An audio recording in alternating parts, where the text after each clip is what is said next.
네, 여러분들 안녕하세요. 시사타파의 심층 분석 오늘 1월 20일 방송 시작하도록 하겠습니다. 와주신 분들 감사드리고요. 먼저 오늘 청와대 국무회의에서 중요한 어떤 국무회의를 통과한 게 2차 종합특검, 얼마 전에 본회의를 통과한 2차 종합특검이 최종적으로 국무회의 대통령 재가를 받은 것이죠. 그래서 노상원 수첩 문제, 그리고 외환죄, 그리고 김건희한 문제에 대해서 손도 못 댄 것들, 특히 김건희 사건에 있어서는 김건희를 무혐의 처리해준 검사들 사건을 아예 조사조차 못했죠. 그래서 17가지 의혹을 정조준했다. 그래서 어마어마한 메머드급 수사팀이 꾸려진다. 기간은 170일. 170일이라는 긴 기간은 7월까지거든요. 정확히 7월까지입니다. 그러면 지방선거 이후까지도 3대 특검에서 미진했던 것들을 다룹니다. 그렇기 때문에 최대 규모, 내란 특검이 최대 규모였었죠. 그때 내란 특검이 267명이었는데 이번에 2차 종합특검은 251명, 그것도 최대 규모입니다. 그래서 국무회의를 통과됐다. 지방선거까지 특검 전국이 이어질 것이다. 중간중간 수사 결과 발표를 하게 되니까요. 그렇게 보시면 될 것 같고, 그다음에 어제 이재명 대통령과 민주당 지도부가 만났었죠. 내일 21일, 내일 여러분들 이재명 대통령님 오전 10시에 기자회견하는 거 알고 계시죠? 신년 기자회견 내일 합니다. 내일 신년 기자회견 끝나고 바로 원내 대표단, 그러니까 원내 새롭게 이제 그 김병기 물러나고 문진성 물러나고 새롭게 이번에 원내대표단이 누구냐면 한병도, 거기에 그 천준호 정책 수석, 원내 수석이 천준호, 거기에 이제 그 새로 바뀌었죠. 그래서 내일 또 만납니다. 김한규 원내 정책 수석 부대표, 그 다음에 천준호 원내 운영 수석 부대표, 전용기 원내 소통 수석 부대표, 새로 구성된 있는데 원내 지도부랑 만나는 거죠. 그러면 이틀 전에 민주당의 어떤 지도부랑 만남이 있었음에도 불구하고 왜 원내 지도부와 내일 기자회견 이후에 또 만나나? 딴 게 아니죠. 원내의 의미는 뭐죠? 대통령이 바라는 긴급 법안들을 빨리 통과시켜달라는 거예요. 원내와 청와대가 이렇게 이번에 또 만나서 의제를 조정하는 건 당 지도부와 만날 때는 전반적인 정치의 흐름이나 어떤 당청 관계에 대해서 얘기를 하는 거고, 원내 지도부랑 만나는 것은 입법의 속도를 내달라는 겁니다. 입법의 속도. 그래서 검찰개혁 후속 입법 관련 또는 이해운 장관 후보자 인사청문회 현안도 이루어질 수 있고요. 추가적으로. 그래서 입법의 속도를 내달라는 거예요. 이거는. 그렇기 때문에 내일은 원내 지도부랑 만나고요. 22일에는 민주당에 어떤 게 있냐면 코스피 5천 특별위원회가 있어요. 코스피 5천 특별위원회를 위원장이 오기영이거든요. 특별위원장과 위원들을 청와대에서 만나갖고 한다는 거예요. 그래서 지금 이런 일정은 누가 조율을 하고 있냐면 홍익표 원내 수석이 국회를 찾아다니면서 조정을 하고 있어요. 그렇게 되는 거예요. 네, 이번에 그 이재명 대통령이 여러분들 취임하자마자 사면을 단행을 했었죠. 어떤 그때는 뭐 사면을 해도 뭐 지지율에 그렇게 큰 영향이 없었으니까. 이번에 설에도 특별 사면 없다라고 합니다. 이런 사면권 남용 안 된다는 입장이 확고하기 때문에 지난 연말 성탄절 특별 사면 없었죠. 그러고 나서 이번에 설에도 특별 사면이 없다라고 얘기를 하고 계십니다. 그래서 뭐 사면 대상자, 사면 갖고 뭐 어떤 왈가불가할 일은 없을 것 같습니다. 그러면 이재명 대통령께서 어제는 19일 날은 당 지도부랑 만나고 21일 날은 원내대표단과 만나고 22일 날은 그 코스피 5천 위원회랑 만나는 이런 거는 뭐냐면요. 대통령의 해외 순방 일정들이 어느 정도 정리가 됐기 때문에 대통령이 그립감을 좀 꽉 잡겠다는 거예요. 내년 지방선거의 의지를 드러내는 거예요. 그래서 당청 관계나 이런 것들에 대해서 여러 가지 정치 현안에 대해서는 당이 주도를 하지만 당청 관계에 있어서 대통령의 그립감이 센 거예요. 이거는 대통령이 집권 초기이기 때문에 힘이 세다는 증거예요. 그렇게 여러분들이 좀 보시면 될 것 같고, 그 다음에 일본과 여러분들 중국이 그 대만 문제를 가지고 굉장히 격렬하게 붙었었죠. 우리나라는 이게 웬 떡인지 원래 오사카로 중국 기업인들 연수를 14,000명 정도가 오사카로 연수를 가려다가 최근에 중일 갈등이 불거지면서 서울로 온다고 합니다. 대박이죠. 예? 이게 원래 2027년에 일어나는 일인데 14,000명이 우리나라로 와갖고 웬 떡입니까?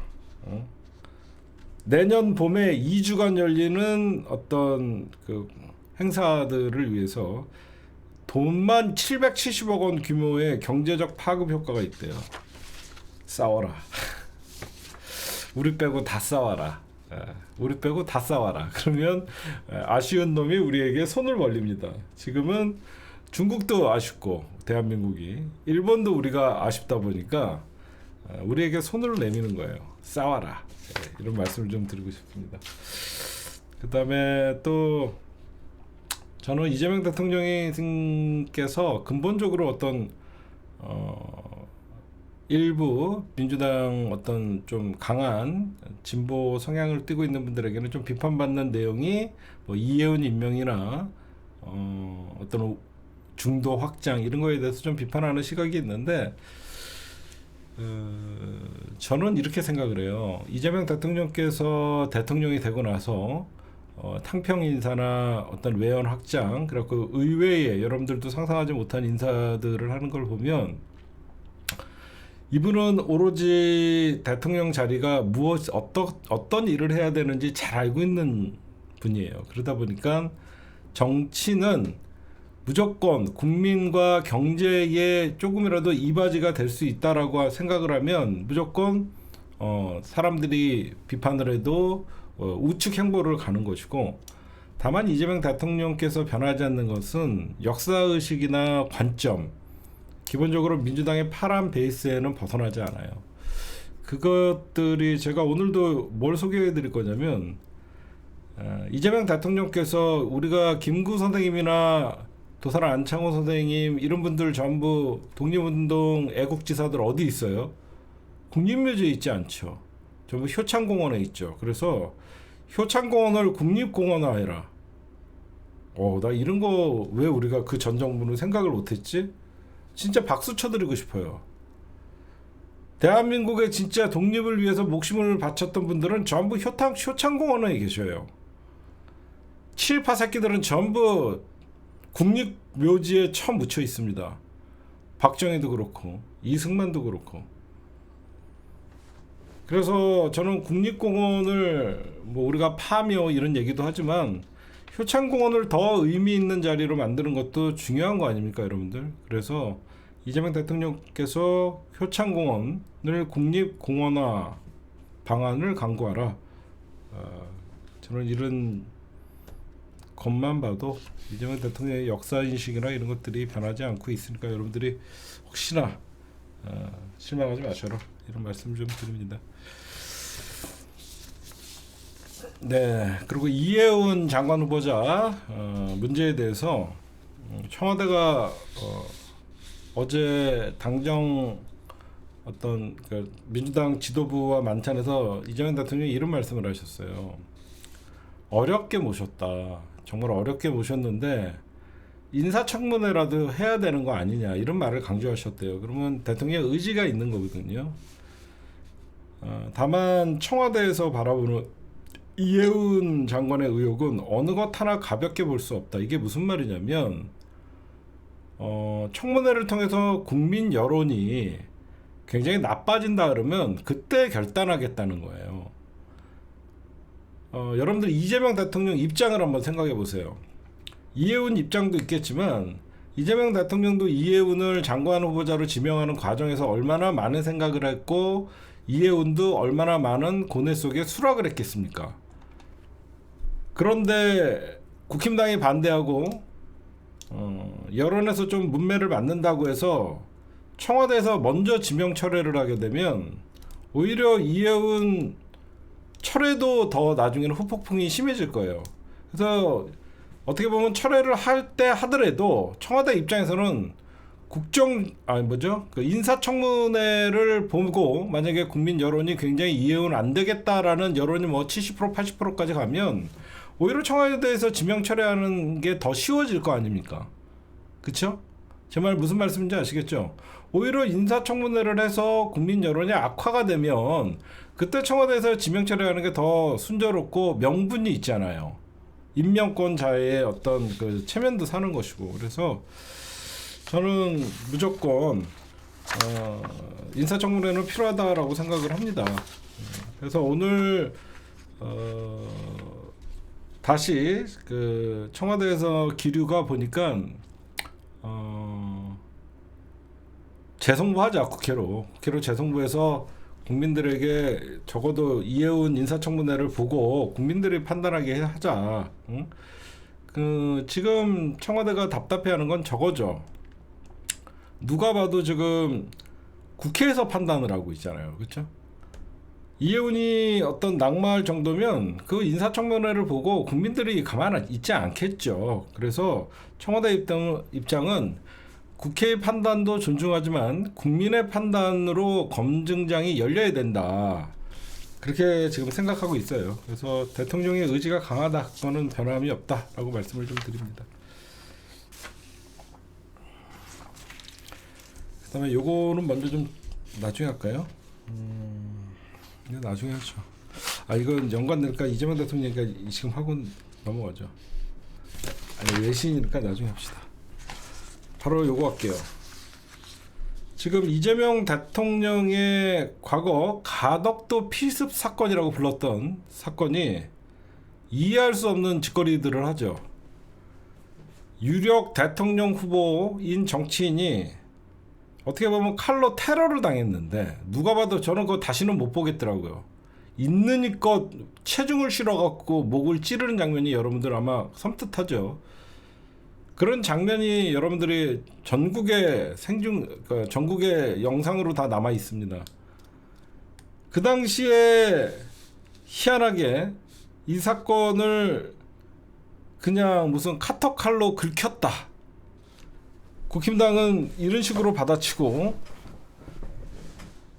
분명히 범죄 현장이 있었음에도 불구하고 경찰은 발빠르게 물통을 들고 와서 물청소를 하는 모습들을 보이면서 정말 이해가 가지 않았죠.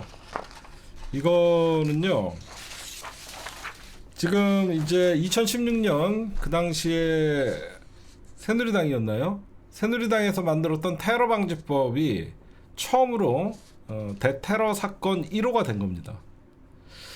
이거 굉장히 중요한 내용이에요. 뭐냐면 이게 테러 사건으로 지정이 되는 순간 전면 재수사가 이루어지는데, 이 전면 재수사가 되면 뭐냐면 국가정보원, 국정원, 그 다음에 경찰청, 소방청, 군의 방첩사령부도 들어가요. 그 다음에 국립과학수사연구, 그러니까 과학수사팀, 그 다음에 이 5개 팀이 합동조사를 하게 돼요.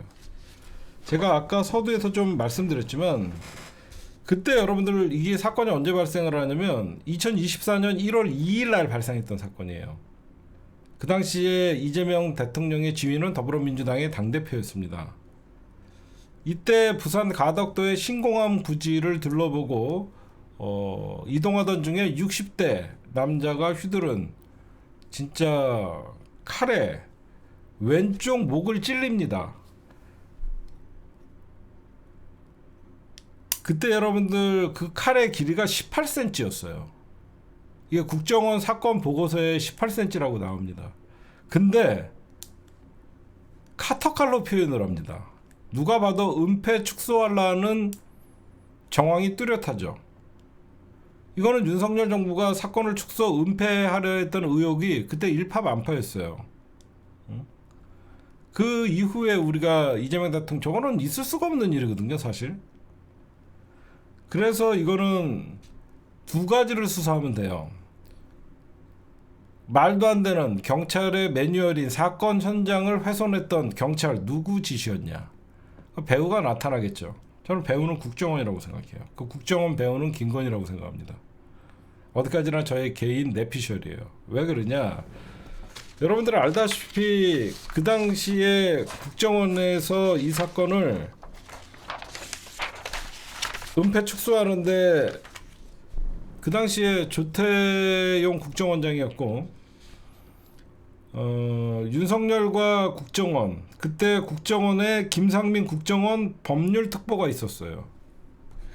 잘 아실 겁니다. 그 당시에 김상민이가 이재명 대통령의 테러 사건을 테러로 지정하지 말 것을 건의하는 보고서를 작성했다는 게 이미 나왔어요. 아니 생각해보세요. 그때 김상민이가 이 사건을 꼭 집어서 테러로 지정하지 말 것을 건의하는 보고서를 작성했어요. 왜 그랬을까요?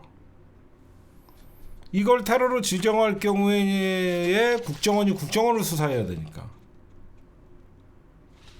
못하게 한 거죠. 그때 김상민이는 여러분들 지금 우리가 내란 사건 김건희 특검에서 밝혀졌듯이 김건희에게 그림 갖다 바치고 사실상 한덕수 아니죠. 사실상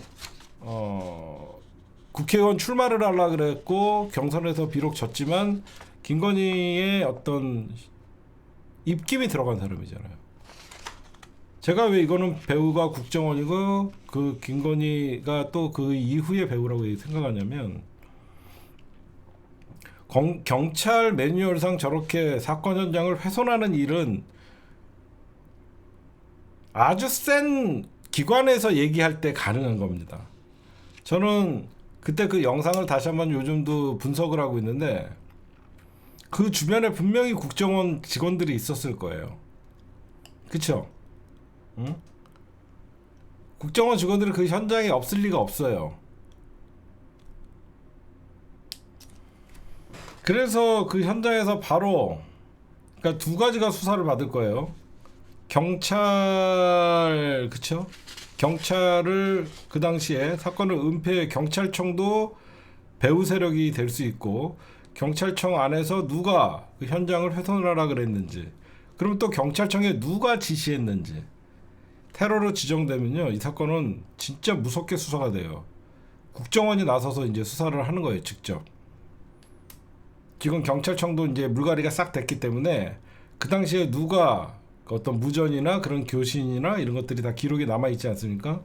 조만간 이 사건은 배우가 드러날 거예요. 만약에 윤석열이나 김건희 그리고 그 윤석열의 용산이 개입됐다고 하면 이건 정말 천인공노할 일이죠.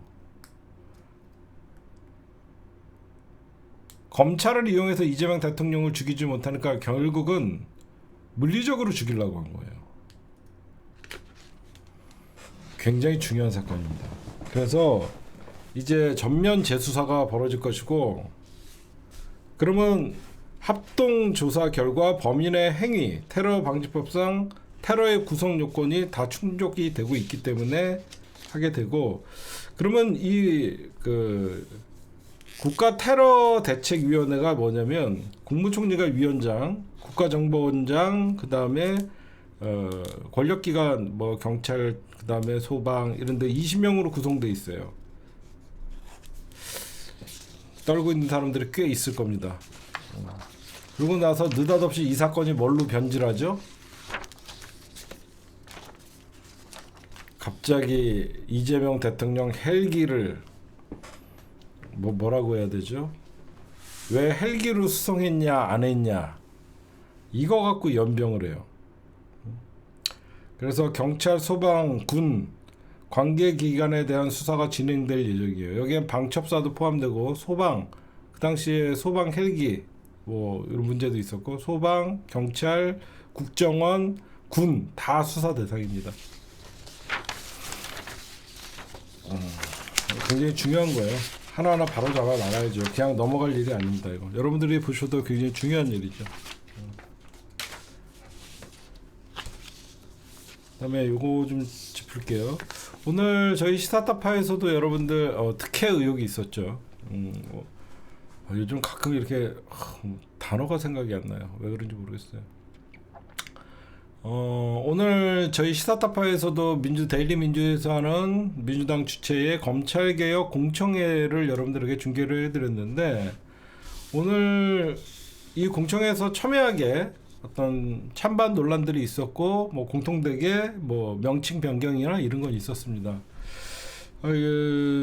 오늘 공청회를 저도 좀 봤는데, 논점은 중수청의 이원화에 대한 질타였어요. 사법수사관이 뭐냐, 수사사법관이 뭐냐, 수사사법관이 명칭도 잘못됐다라는 것은 찬성하는 입장에서, 정부 안에 찬성하는 입장에서도 잘못됐다라고 지적을 했는데, 결국은 저는 오늘 이 검찰개혁 공청회를 보면서 이런 생각을 했습니다. 이원화 자체도 문제지만 그 이원화를 왜 시켰냐라고 물어보니까 검찰의 유입을 이끌기 위해서였다는 거예요. 검찰이 그냥 경찰들이랑 동등한 입장에서 중수청에서 근무를 하면 검사들이 지원을 안 할 것 같아서 수사사법관 제도를 만들면 현재 검사들이 중수청으로 넘어오지 않겠냐라는 그런 얘기를 하더라고요. 취지를. 그래서 저는 저 취지 자체가 잘못됐구나. 왜 그러냐면 우리가 지금 하려고 하는 것은 검사들을 아예 수사를 못하게 하려고 하는 게 검찰개혁의 핵심인데, 명칭만 바꿔갖고 검사들을 중수청에 다시 끌어올라는 자체의 발상이 잘못됐다라는 거예요. 그럼 왜 제가 이 발상을 비판을 하냐면, 검찰이 경찰보다 수사를 잘한다는 그러니까 잘한다는 확정을 가지고 먼저 중수청에 수사사법관 제도를 만들어야지 검사들이 지원할 것이다라고 얘기하는 거예요. 그럼 검사가 없다고 여러분들 검사가 없다고 수사가 안 된다? 이런 이런 그 얘기를 하더라고요. 그래서 나는 저 사람들 정부 안에 찬성하는 사람들의 생각 자체가 잘못됐구나. 왜 그러냐면 요즘 여러분들 로스쿨 제도가 실시된 다음부터 경찰 안에 법률가들 엄청 많습니다. 경찰 안에 법률가들 되게 많아요. 변호사로 공채로 시험 봐갖고 붙으면요 과장급이 돼요. 경무관. 그래서 과장급들이 되게 많아요. 근데 무조건 검찰이 수사는 검찰이 잘한다는 가정하에 중수청을 저렇게 이원화 만드는 자체가 검찰개혁의 취지에서 벗어난 것이잖아요. 누가 거기 그러면 수사 잘하는 베테랑 국가수사본부나 여기 여러 가지 경찰청에서 수사 잘하는 사람들이 누가 중수청에서 전담 수사관으로 가려고 하겠어요. 새파란 검사 새끼 밑에서 지휘를 받아야 되는데. 응? 여러분들 보셔도 그렇죠. 국가수사본부에서 수십 년간 수사의 베테랑들이 자기는 전문 수사관으로 가고 위에 수사사법관이라고 하면서 새파란 검사 새끼가 수사 지휘하는 거 똑같아지는 거예요. 그 사람들 거길 왜 가? 오히려 나는 경찰에 안 갈 것 같아요. 저는 이렇게 생각해요. 그래? 그러면 중수청에 검사들이 지원을 안 하면 로스쿨에서 연수원에서 그러면 거기서 뽑아라. 저 말 맞지 않아요? 왜 꼭 기존에 있던 검사들이 넘어가야지 수사를 잘한다고 생각하냐? 로스쿨에서부터 중수청을 지원하거나, 로스쿨에서 판사 아니면 검사 아니면 변호사잖아요. 로스쿨에서 맨날 우리가 그 사법시험을 합격을 하게 되면 검사, 판사, 변호사 3개의 선택기인데 그러지 말아라. 여기서 중수청에 갈 사람도 양성을 하고 그렇게 하면 되는 거 아니냐. 저는 그렇게 생각을 해요. 그래서 이게 자체가 잘못되어 있는 것 같고, 제가 오늘 공청회를 보면서 정청래 대표의 의중을 알 수 있었다는 게, 정청래 대표가 이런 얘기를 해요. 경찰이 무능하다고요? 경찰에 기소권 줬으면 검찰보다 수사를 못했을까요? 이런 얘기를 해요. 그건 무슨 말이냐면 여태까지 검찰이 수사권, 기소권, 공소류까지 모두 자기네들이 수사를 일원화시켜 갖고 잘된 수사든 못된 수사든 끝까지 자기네들이 물면 놓지 않는, 이렇게 되다 보니까 자기네들이 기소를 했는데 이 기소가 유지되기 힘들면 별건 수사를 해서 다른 걸로 기소해 갖고 자기네들은 끝까지 옳았다고 하는 그런 검찰이 수사였지 않습니까? 그래서 정청래 대표의 오늘 공청회 이후의 발언들, 경찰이 무능하다, 경찰에 기소권을 줬으면 뭐 이런 발언은요, 검찰의 보안 수사권이나 경찰에게 수사권은, 그리고 중수청의 어떤 이원화는 절대 민주당 입장에서는 못 준다라는 게 저는 확정이 됐다.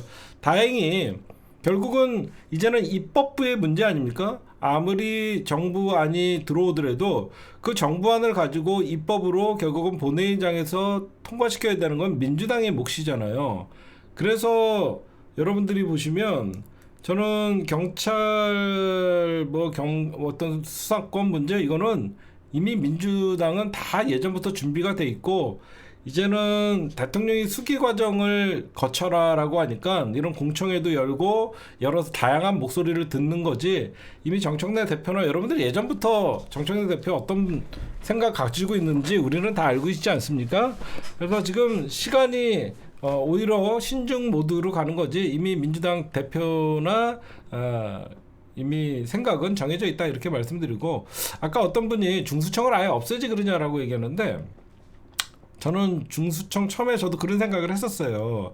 뭐 왜 자꾸 이렇게 시끄럽게 중수청을 남기냐 그랬는데, 가만 생각해 보니까 중수청이 왜 있어야 되냐면, 이제는 검찰이 이제 수사는 영원히 이제 없어지고, 공소와 기소만 하는 부서로, 공소와 기소가 우스운 게 아닙니다. 공소와 기소를 독점하는 자체가 엄청난 또 기득권이에요. 그래서 제가 사실 저의 검찰 원외 당대표의 검찰 개혁안은 공소청과 기소청을 따로 놔야 된다는 게 저의 생각이에요.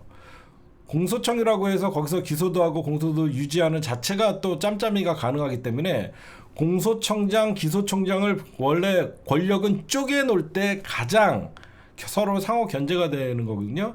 제가 왜 중수청은 과거에는 나도 이렇게 복잡할 거면 중수청이 없어도 되겠다라는 생각을 하다가, 저는 왜 중수청이 있어야 된다고 생각하냐면, 앞으로 이제 경찰이 모든 사건에 수사를 하지 않습니까? 그러면 우리가 뭐 국가수사본부에서, 한때 저도 그런 생각을 했었어요. 근데 국가수사본부에서 중요 수사를 하고 나머지는 경찰청에서 하면 되지 않냐, 이런, 여러분들이나 나나 그렇게 단순한 생각을 할 수 있는데, 뭐든지 권력은 쪼개놔야 돼요. 경찰 견제 어떻게 할 것이냐? 중수청, 경찰청, 공수처, 그 다음에 국가수사본부. 권력은 쪼개놓으면 쪼개놓을수록 상호 견제가 되는 거더라고요.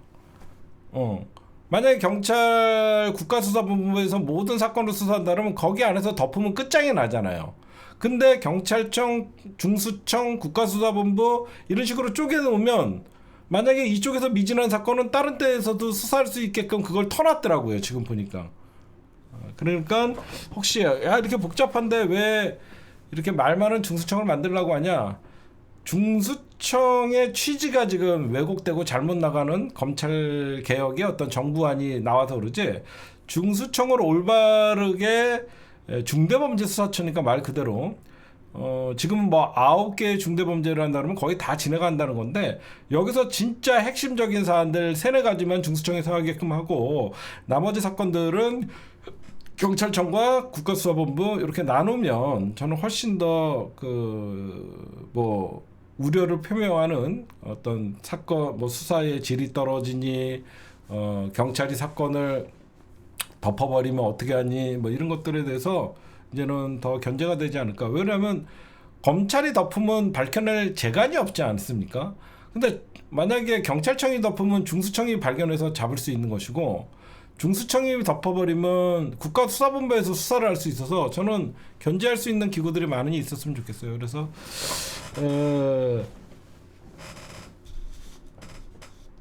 제가 볼 때는 이제 민주당의 검찰 개혁안은 어느 정도 로드맵이 나왔고, 다만 지금은 그거를 확정됐다라고 발표하지 않는 것은 수기하는 과정, 대통령의 어떤 수기하고 정부는 숙려매라, 이 말을 지키는 것이다, 이렇게 여러분들이 좀 보시면 될 것 같습니다.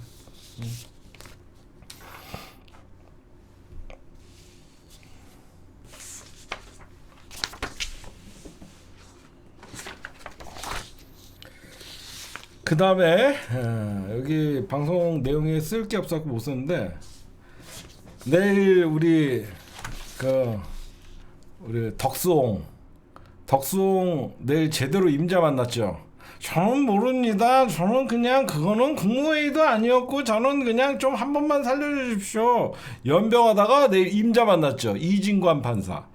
내일 저는 멘붕이 왔습니다. 이거는 국무회의 요건을 연병하다가 15년 맞았죠.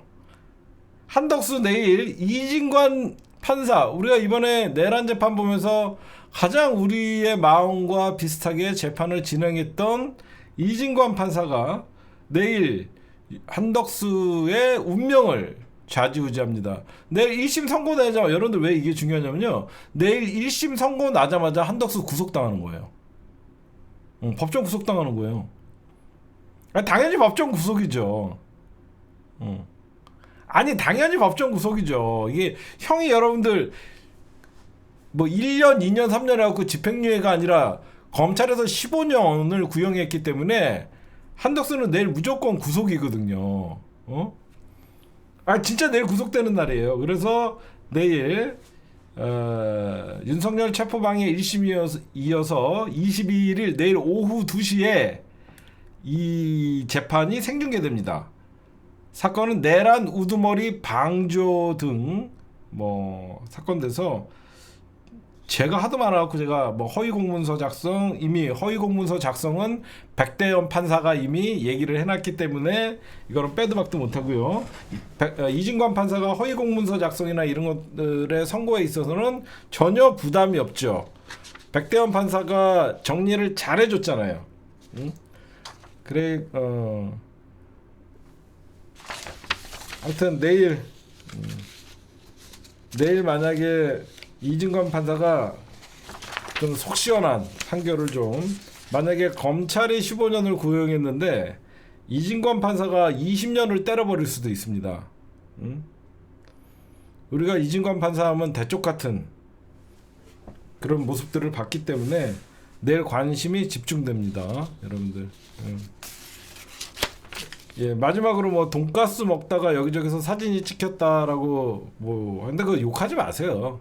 마지막으로 앞으로 죽을 때까지 돈가스 뭐 밖에서 파는 거 어디 먹겠습니까? 안 그래요? 그게 뭐 처먹 하든 내일부터는 짬밥 먹어야 되는데 돈가스 쳐 드신 거 같고 욕은 하지 마세요. 예. 근데 묻고 싶어요. 내일 구속될 놈이 돈가스, 안심 돈가스 처먹을 건지 등심 돈가스 처먹을 건지 그런 거 고르는 게 더 바보 같아요. 그 다음에 지금 워낙 사건들이 많다 보니까 이재명 대통령의 재판이 이어지고 있어요. 지금 성남 FC 후원금 사건이죠. 지금 과거에 이제 남욱, 그 다음에 뭐 정영학, 뭐 이런 사람들, 김만배, 전부 이제 정권 바뀌고 나서 말 제대로 하고 있죠. 이거 좀 많이 알리세요. 이재명 대통령도 이 사건으로 기소가 돼 있습니다. 최종적으로 이재명 잡기 위해서 경찰이 불기소 처분한 사건, 불송치한 사건을 검찰이 이거를 보면 여러분들 맞다. 성남 FC 사건을 보면요, 보안 수사권을 주면 안 된다는 게 딱 드러나죠. 그렇죠? 성남 FC 사건을 보면 절대 검찰에게 보안 수사권 주면 안 된다는 게 나옵니다. 경찰은 아무리 수사해도 이거는 기소가 안 된다, 송치할 만한 사건이 아니다라서 불송치 사건으로 접어놨는데 검찰이 이 사건을 끄집어내서 이재명 대통령을 잡기 위해서 엮어갖고 이거를 기소한 사건이에요. 그렇기 때문에 검찰에 보안 수사권을 줬을 때 어떤 일이 벌어지는지 가장 대표적인 사건이 바로 성남 FC 사건입니다. 그러니까 성남 FC 사건 뭔가 간단하게 설명해 드릴게요. 각 구단마다 뭐 대구 뭐 FC가 있고 성남 FC가 있잖아요. 거기 앞에 축구단이 광고를 받을 거 아니에요. 예를 들어서 예전에 박지성 선수가 뛸 때는 뭐 ING 생명을 하고, 뭐 첼시 구단에서는 뭐 삼성을 달고, 이때 성남 FC도 구단 성남이라는 어떤 지자체장이 축구단을 운영하기가 쉽지가 않잖아요. 그래서 네이버나 이런 데서 광고를 받은 거예요. 그 광고를 받아갖고 구단을 운영을 했는데 그 광고 운영을 하고 그런 것들이 다 이재명의 정치적 이익을 위해서 했다라는 겁니다. 이재명의 정치적 이익을 위해서 광고를 받았다. 이게 검찰의 논리예요. 그래서 이재명 대통령이 현재 그 당시에 이재명 시장이 지시하고 결정을 했다라고 이렇게 얘기하는 겁니다. 근데 남욱이 오늘 그래서 남욱과 유동규 본부장이 수사 대상이었어요. 그게 바로 성남FC 후원금 의혹 사건이에요. 그게 지금 재판이 나오고 있는데 남욱이 뭐라 그랬냐? 검찰이 협박을 했다. 이재명 시장이 지시하고 결정한 것처럼 수사를 계속 꾸몄다. 검찰이 하도 압박을 하길래 코너에 몰리다 보니까 없던 기억도 만들어내야 할 정도로 검찰이 압박을 했다. 기억이 없어. 근데 검찰이 너 그랬지. 그렇게 했을 거야. 잘 생각해봐. 없던 기억을 지금 생각하니까 그런 게 검찰이 만들어내는 거야. 그걸 얘기한 거예요. 응? 그래서 지금 하여튼 제가 늘 얘기하지만 이재명 대통령 잡으려고 했던 대장동 사건, 성남FC 사건, 그 다음에 뭐 여러 가지 사건 있죠. 이 검사 새끼들이 사실 저는 개인적으로 검찰 개혁도 중요하지만 검찰을 특검해야 됩니다. 윤석열 때 검찰을 특검하면요 100명은 구속될 거예요. 안 그래요? 김건희 특검도 중요하지만 검찰 특검하면 다 드러납니다. 다 이재명 죽이려고 하나같이 특수부 새끼들 붙어갖고 한 거 아니에요. 응? 일단 이런 기록들이 지금 나오고 있다. 여러분들이 좀 보시면 될 것 같습니다.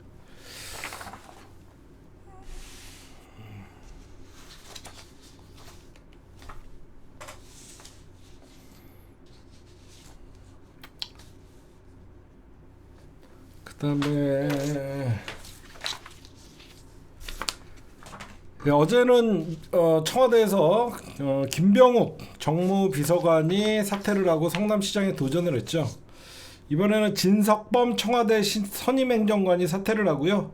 화성시장 출마를 행보를 합니다. 그래서 청와대 지금 1기가 전반적으로 다 물갈이가 되고 있고 지금 대구가 국힘당은 뭐 주호영이 대구시장 후보에 주호영이 나오냐 김재원이 나오냐 이준숙이 나오냐 자기들끼리 난리잖아요. 근데 그것보다 더 관심 있는 게 김부겸이 나오냐 안 나오냐가 더 관심이래요. 최대 복병은 주호영이냐 김재원이냐 뭐 유영화 변호사냐 이런 애가 아니라 저쪽에서 민주당에서 김부겸이 나오냐 안 나오냐가 중요하다라고 얘기합니다. 저쪽에서는 벌써 치열하게 싸우고 있거든요. 하여튼 이길 수만 있다 그러면 나와갖고 좀 뺏어야 된다고 생각해요. 저 개인적으로.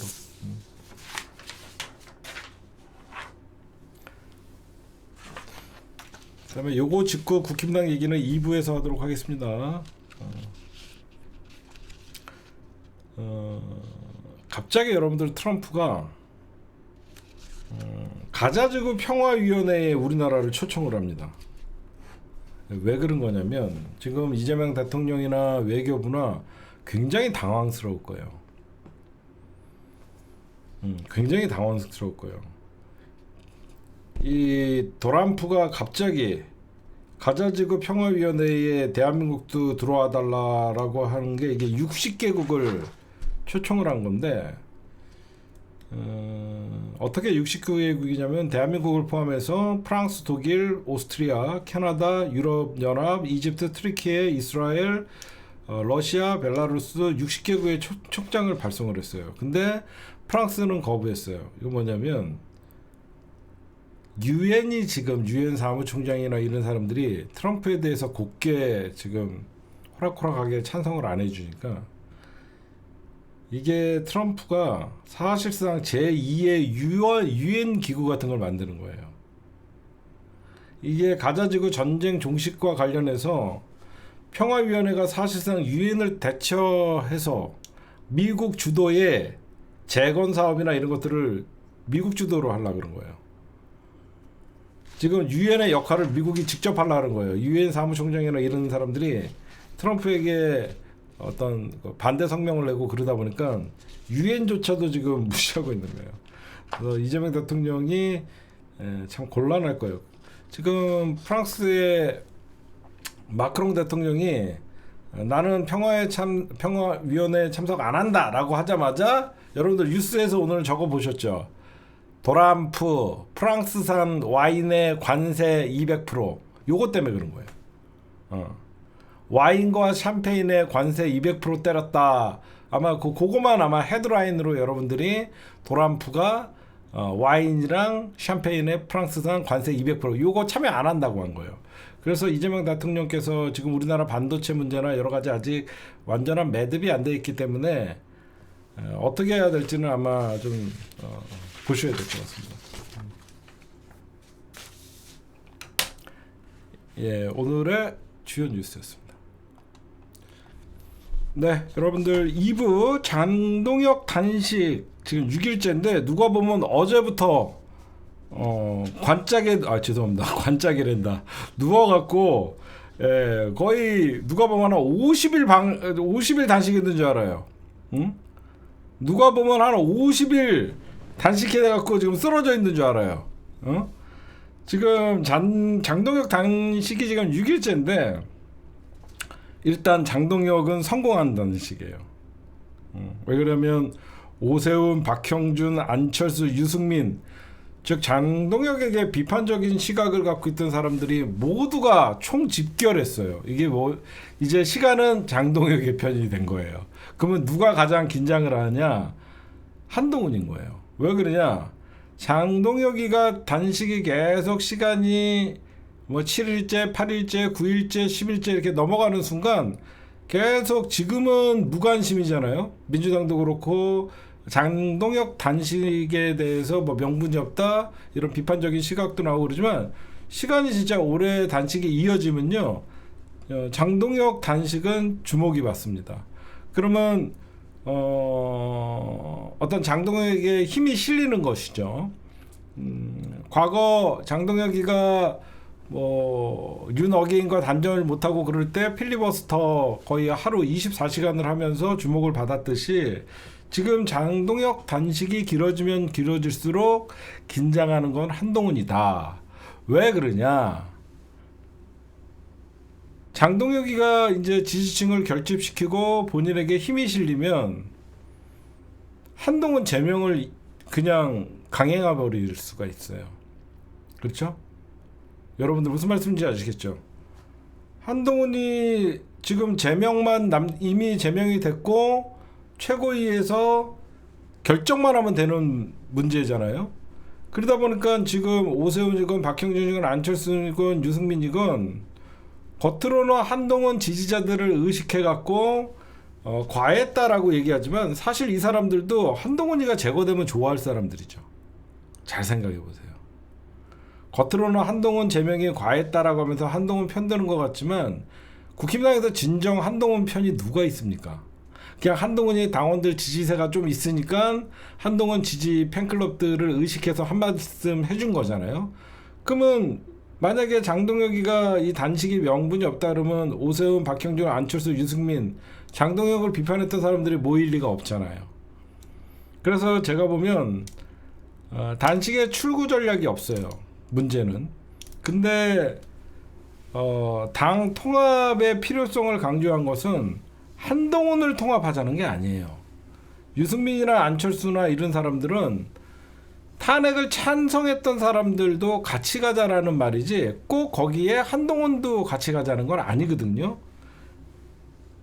지금 왜 제가 보면 이 단식이 이상해지는 단식이 되냐면 그 단식이 여러분들 일단은 타이밍도 맞지 않고 한동훈 제명한 다음에 갑자기 단식으로 들어간 타이밍도 너무 안 맞았고 출구 전략이 없어요.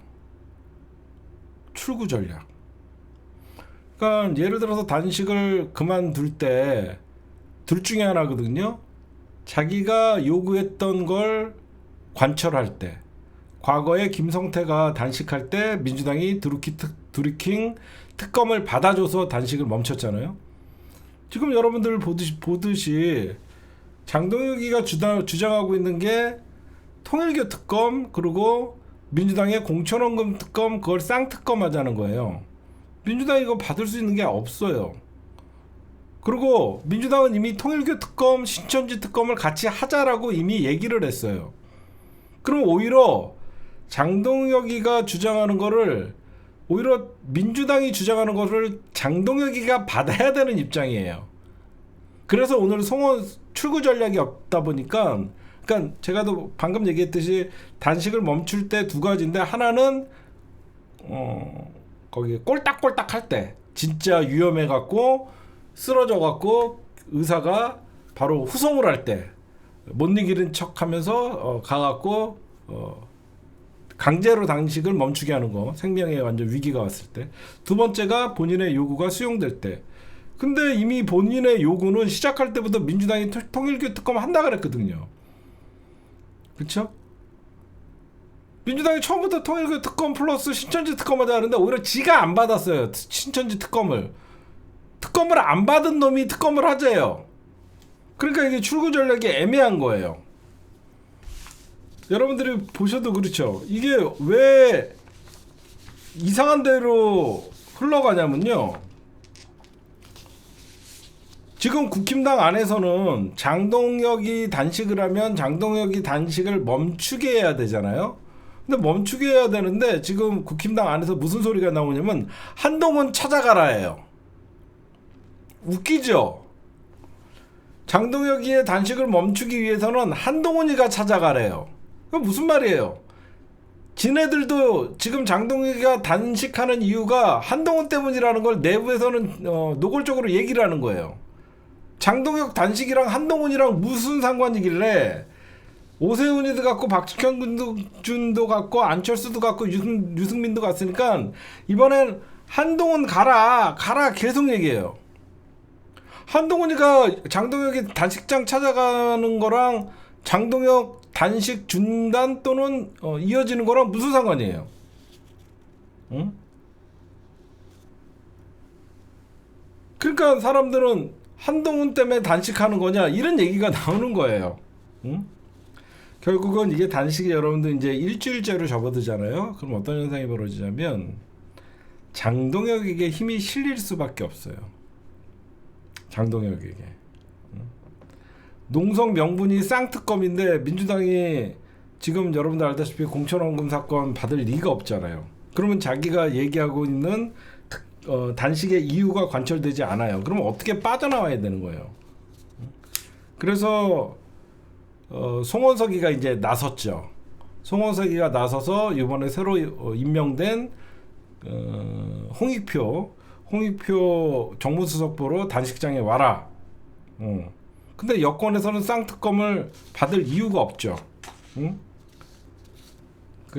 이게 단식이 장기화되면 될수록 장동혁이의 지지세는 모이게 돼 있습니다.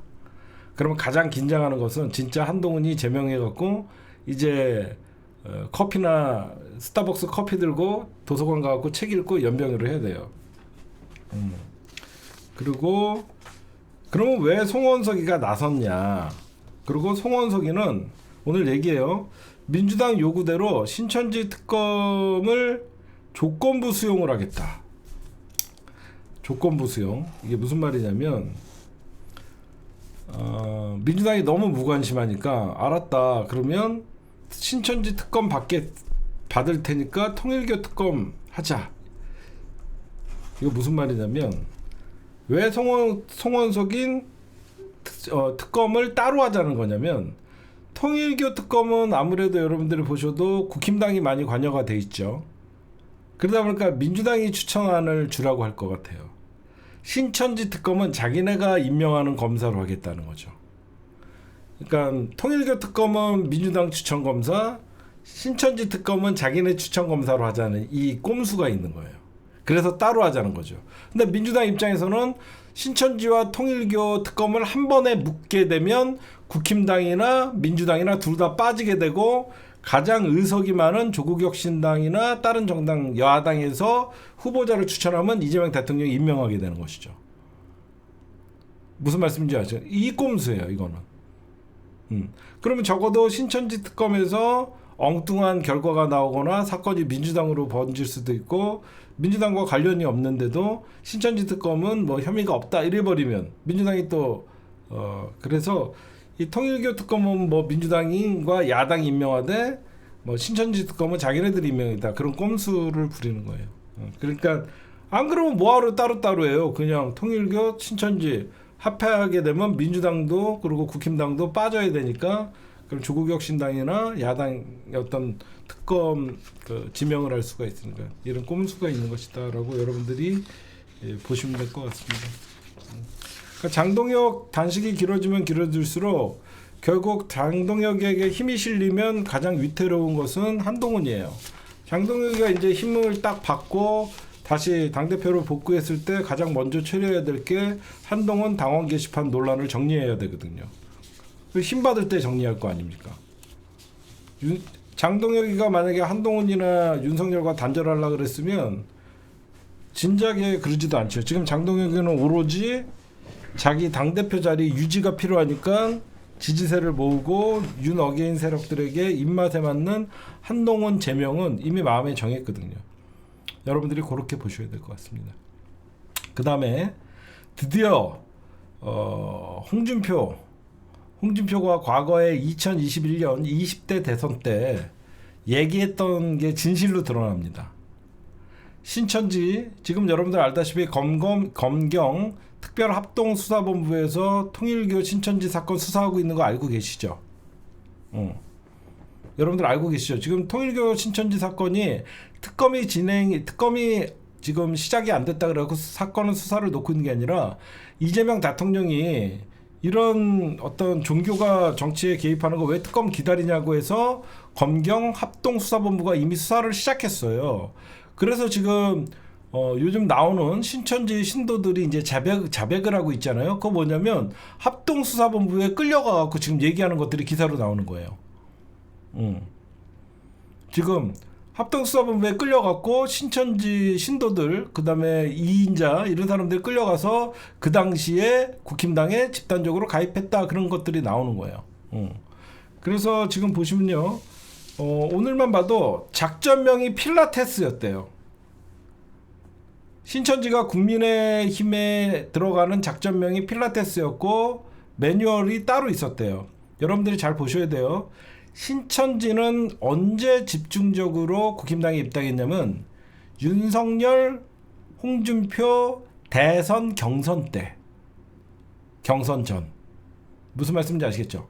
시기가 달라요.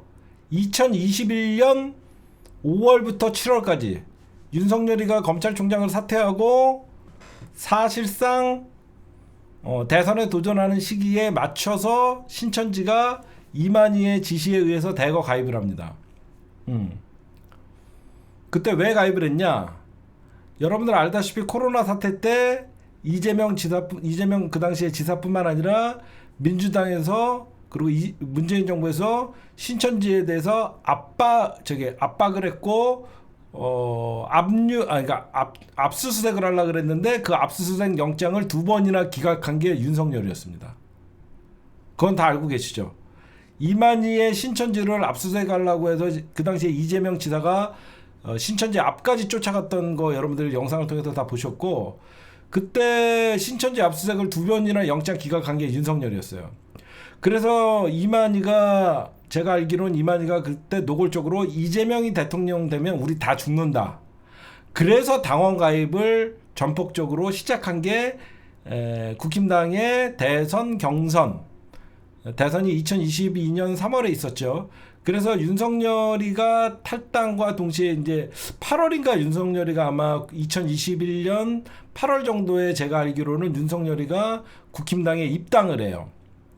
입당을 하고 나서 이제 여기저기서 이제 그 당시에 이제 윤석열이가 8월에 입당하는 배경을 보면 권난동, 장제원, 이런 애들이 윤석열에게 나오라고 계속 부추기고 그다음에 자기 세력들을 밀어준다. 그러면서 본격적으로 이제 국힘당 경선이 이제 그러니까 윤석열이가 들어가고 이제 대권 경선 준비를 하는 시기에 와 맞춰서 이제 국힘당 애들이 국힘당의 신천지 그러니까 6개월 전에 뭐 이렇게 들어가야 되고 걔네들도 뭔가 그 규정 당비를 내고 해야 돼서 윤석열이가 이제 국힘당 입당이 거의 확실시될 때 7월 8월에 집중적으로 가입을 했던 그러니까 신천지는 20대 대선에 관여한 것이고요.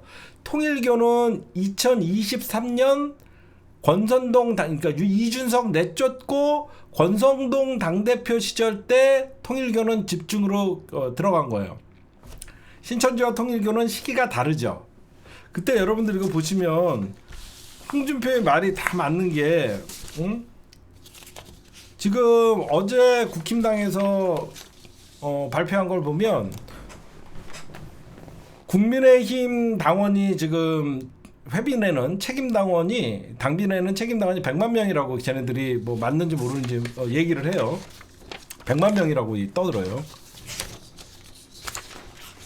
그 당시에 여러분들 홍준표가 의혹을 제기한 게 10만 명이 들어왔다.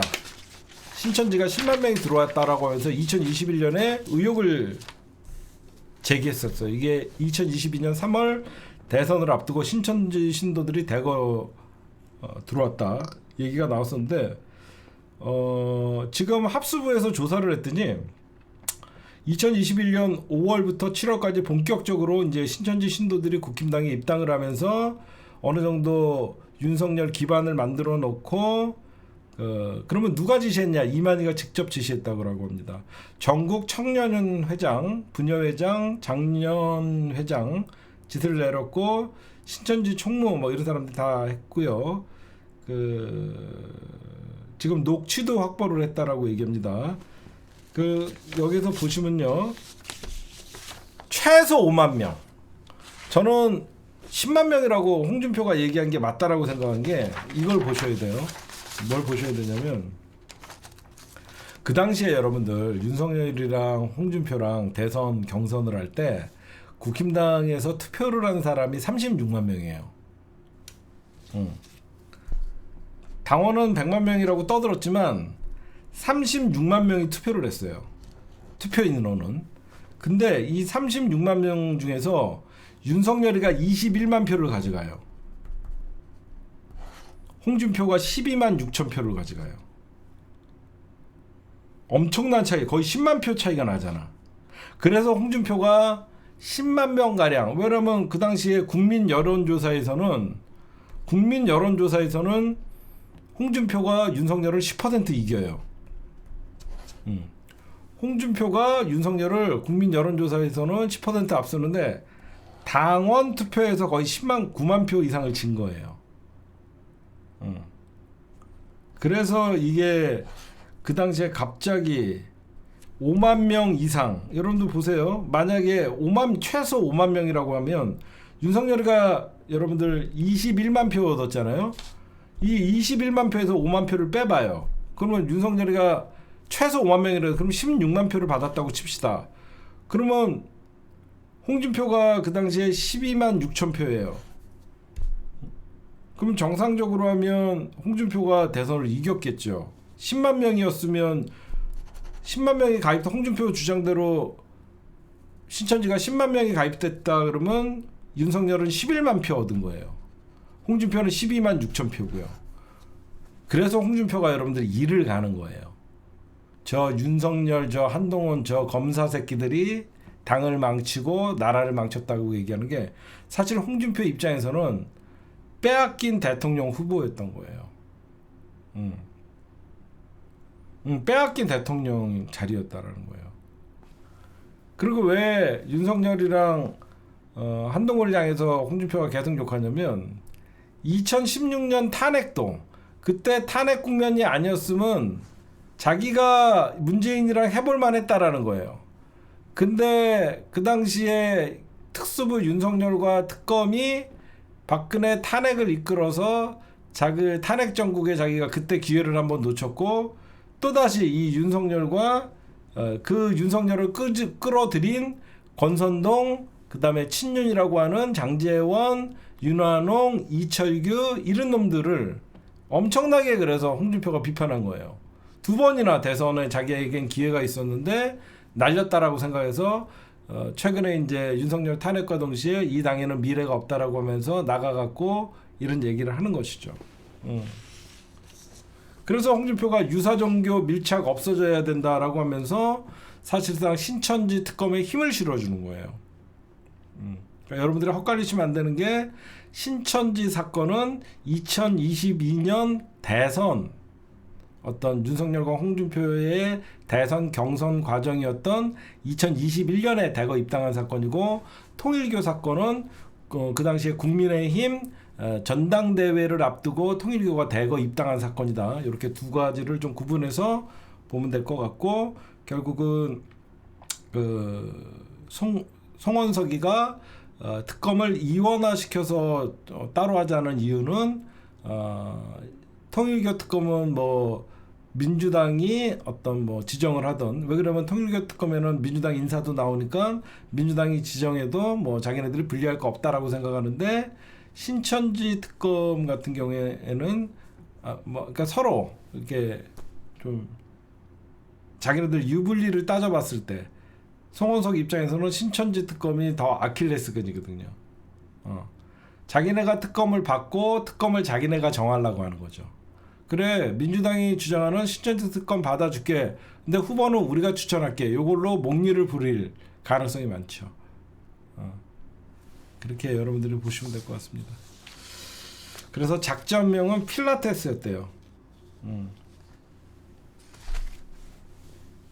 국힘당 가입하는 게 신천지에서 필라테스였대요.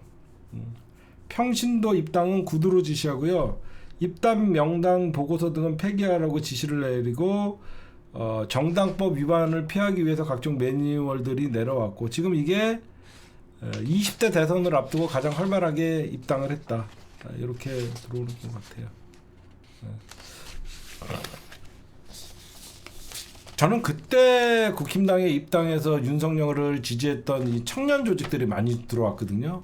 왜 신천지에서 청년 조직들이 많이 들어왔냐면, 윤석열이가 20대들한테 인기가 있다라는 이런 이미지가 있어야 되기 때문에, 저는 서부지법 폭동에도 저는 신천지들이 대거 포함되어 있다라고 생각해요.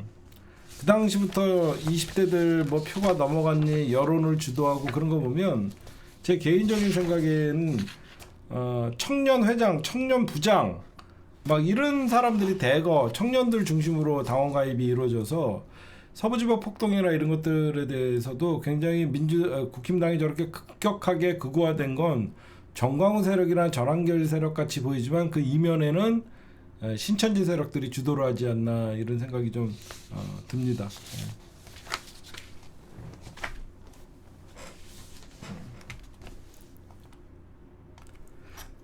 네, 여러분들 지금 최근에 북한의 무인기가 날아가서 북한의 김여정이나 북한 입장에서는 굉장히 강하게 우리나라에게 항의를 했죠. 왜 그러면 그거는 우리가 사실 북한을 침략한 거거든요. 북한의 영공에 들어가서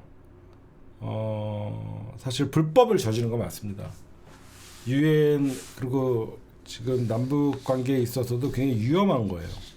그래서 이재명 대통령께서 연일 이거 민간인이 전쟁을 일으킬 수도 있는 중대한 문제다, 그래서 철저히 군경이 수사하라고 지시를 내리는 이유가, 그러면서 이재명 대통령이 오늘 국무회의에서 무인기법 형법 111조를 꺼냈어요.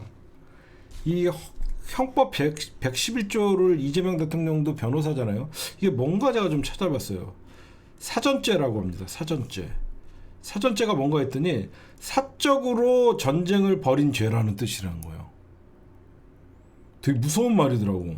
이재명 대통령이 형법 111조를 왜 꺼냈나 했더니, 사전죄라는 게 사적으로 전쟁을 일으키는 죄다. 즉 군대 전투 행위 없이 개인이 외국에 전투 행위를 한 경우 사전죄라고 얘기합니다.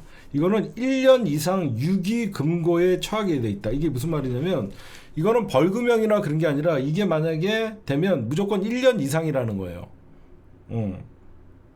그러니까 왜 이재명 대통령은 그런 이런 말씀을 하셨냐? 이번 사안을 전쟁 개시의 개념으로 보는 거예요. 굉장히 중대한 상황으로 보신 거예요. 이건 민간인 때문에 이게 국가 대 국가의 전쟁이 유발될 수도 있는 굉장히 중요한 사건이기 때문에 이재명 대통령이 사전죄라는 것을 형법 111조를 들었다라고 여러분들이 보시면 될 것 같고, 근데 여러분들 얼마 전에 채널A에 그 어떤 청년이 인터뷰를 했죠. 30대 청년이 지금 군경에서 잡아서 조사하고 있는 30대 사람은 제조자이다. 내가 날린 장본인이다. 그러다 보니까 이 사람 2명의 이력이 윤석열 정부에서 근무했던 이력이 있고 무인기 회사에 이사로 등재돼 있다. 우리가 요까지 알고 있었죠. 그렇죠? 이상하죠.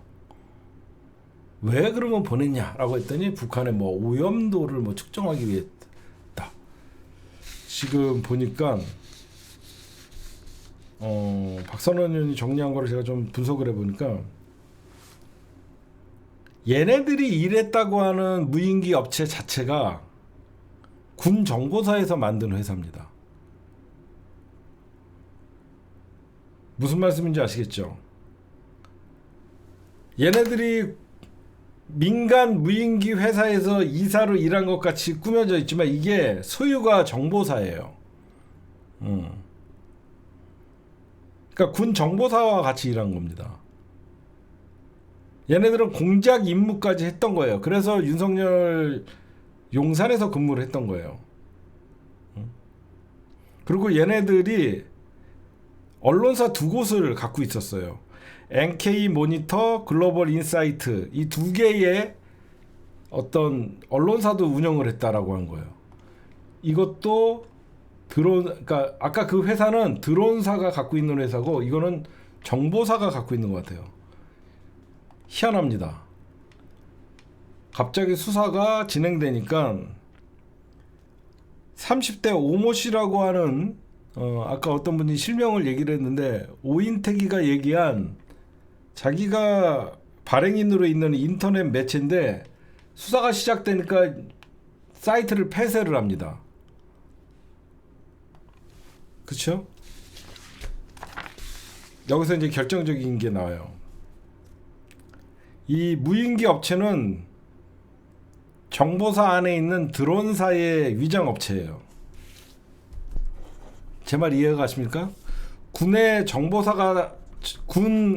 드론사가 언제 창설되냐면 2023년 9월 1일 날 창설돼요. 잘 들어보세요.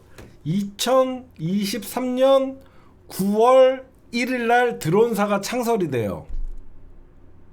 근데 이 무인기 업체가 언제 회사를 여냐면 2023년 9월에 열어요. 드론 작전사는 9월 1일에 창설을 하고 무인기 제작 업체 S사라고 하는 게 9월 22일 날 설립을 해요. 드론사의 어떤 정보사가 드론사를 만들고 드론사가 민간 업체를 위장 업체를 만든 거죠. 그래서 윤석열 정부에서 근무했던 오인택이나 이런 애들이 운영을 맡기고 공작을 한 거예요. 지네가 어떤 군이 개입이 안 됐다라는 걸 민간이 했다라는 걸로 빠져나가기 위해서 그래서 드론사와 제휴를 맺어요.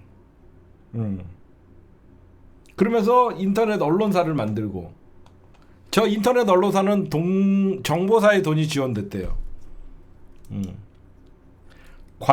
그래서 저 그 인터넷 업체를 관리하는 영관급 장교의 이름도 알고 있대요. 박선원 의원이. 그러니까 지금 여러분들에게 보여드린 지금 폐쇄된 언론사 있죠. 이게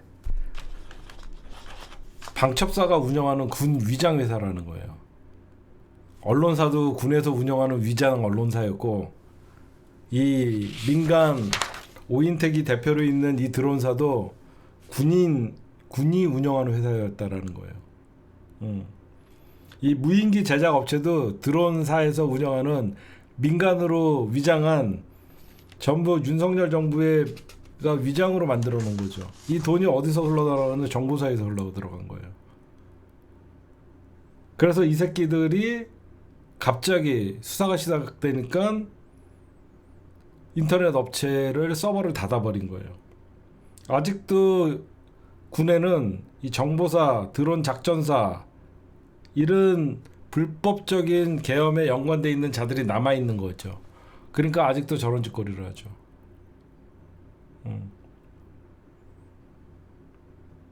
그래서 이제는 뭐가 중요하냐면 앙규백 국방부 장관이 빨리 이걸 철저하고 신속한 조사를 해야 돼요. 특히 이재명 대통령이 철저히 조사라고 얘기했기 때문에 현재 군경 합동 TF에서 조사를 하고 있는데, 제가 결론을 말씀드리면 무인기 S 업체, 그 다음에 문제가 되고 있는 언론사, 인터넷 언론사 두 곳 다 정보사, 드론사, 군이 운영하는 위장 업체였던 거예요. 그 배후에는 방첩사가 있겠죠. 그러니까 갑자기 저놈이 왜 자수를 했겠어요. 배후가 결국은 군으로 밝혀지면 이게 커지면 반역죄가 되잖아, 사건이. 개인이면 개인적으로 일탈이 되지만 군가 짜고 군에서 시켜서 했다 그러면 외환죄가 적용되면 사형이잖아. 내가 볼 땐 그래. 그쵸? 이게 자기가 윤석열 정부에서 청와대 용산에서도 근무한 이력이 있고 사실상 이게 민간 업체인 것 같지만 군에서 운영했다라고 하면 외환죄, 이적죄가 적용될 수 있잖아. 그래서 자기 개인적인 소행으로 저 사람은 제작만 했었고 내가 날렸다라고 한 게 이상하잖아. 제 추리가 맞겠죠. 응? 자기 배우가 결국은 정보사, 드론사, 결국은 방첩사가 개입돼서 군이 직접적으로 이 회사와 언론사를 관리했다라고 하면 자기도 거기에서 자유롭지 못하잖아요.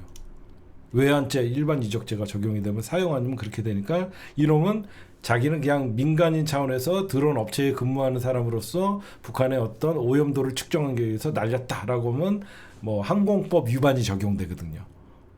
무슨 말씀인지, 일반 항공법 위반이 적용되는데 이재명 대통령이 얘는 민간인이 아니다라는 생각을 하신 거죠. 머리가 좋으시니까.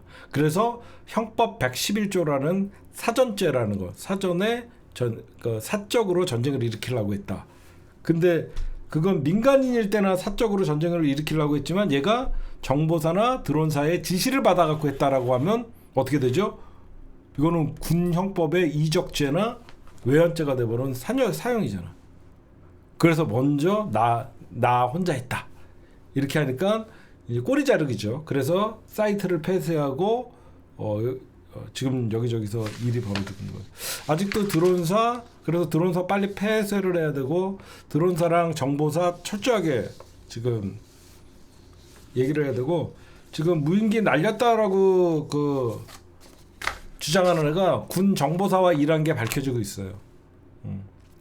군 정보사와 일한 게 밝혀지는 게 결국은 군 정보사의 돈이 그 인터넷 언론사 업체에게 흘러갔던 정황까지 나왔습니다. 그러니까 여러분들이 그걸 보시면 좀 될 것 같아요.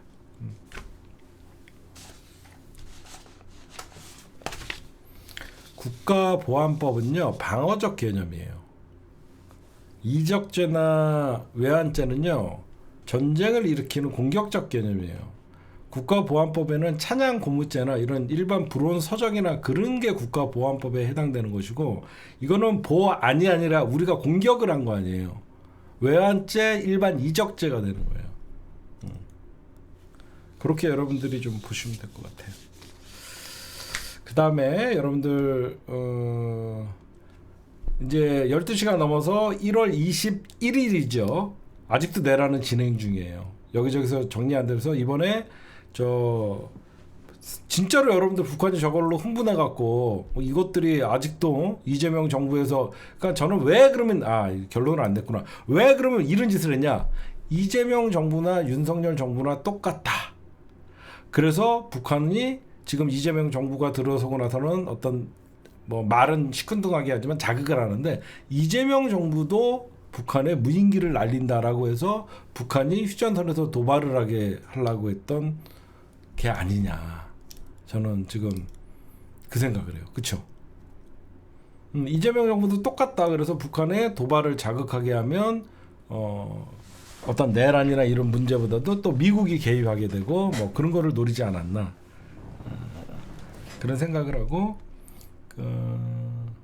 그 다음에 오늘 여러분들 오전 10시에 이재명 대통령 기자회견 저희 시사타파 TV에서 같이 중계할 거니까 열심히 응원글 좀 써주시기 바랍니다. 21일 오전 10시 이재명 대통령 신년 기자회견 같이 보기 이따 아침에 여러분들 보시고 그 다음에 어제 더불어민주당의 1인 1표제가 통과가 됐죠.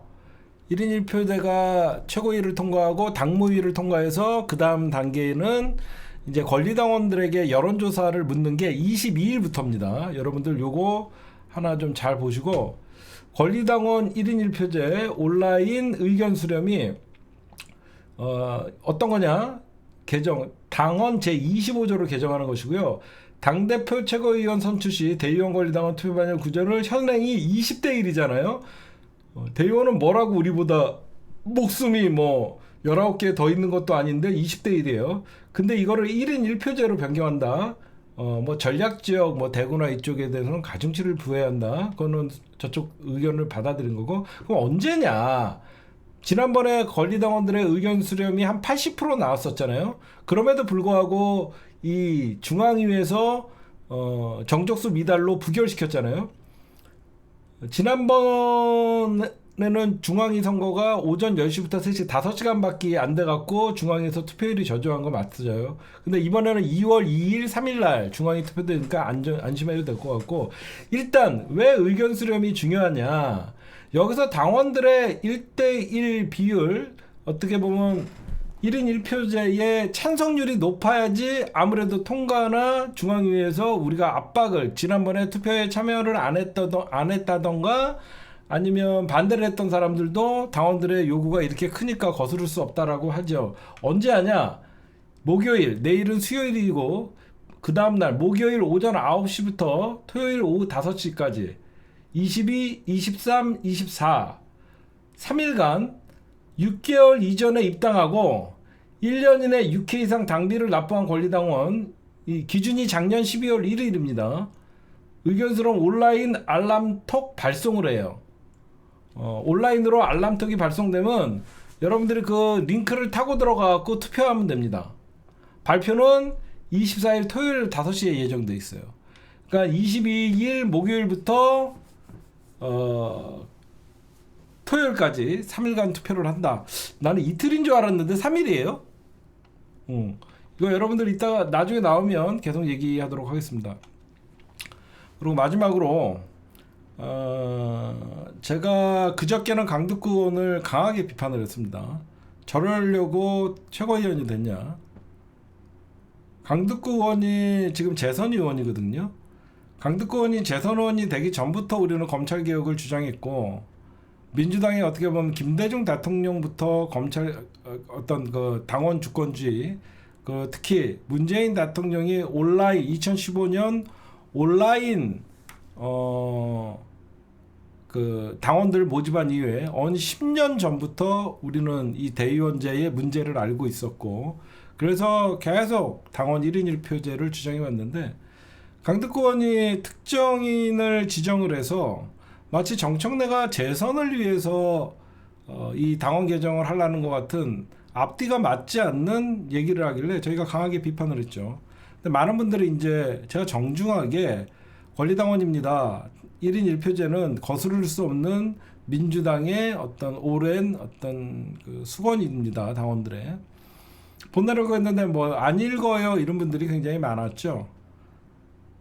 나를 모르는 것도 아닌 강덕구 의원이 모 방송에서 듣도 보도 못한 저는 오늘 뭐 그런 방송이 있는지도 몰랐는데 뭐 방송에 출연해 갖고 엄청 징징댔더라고요.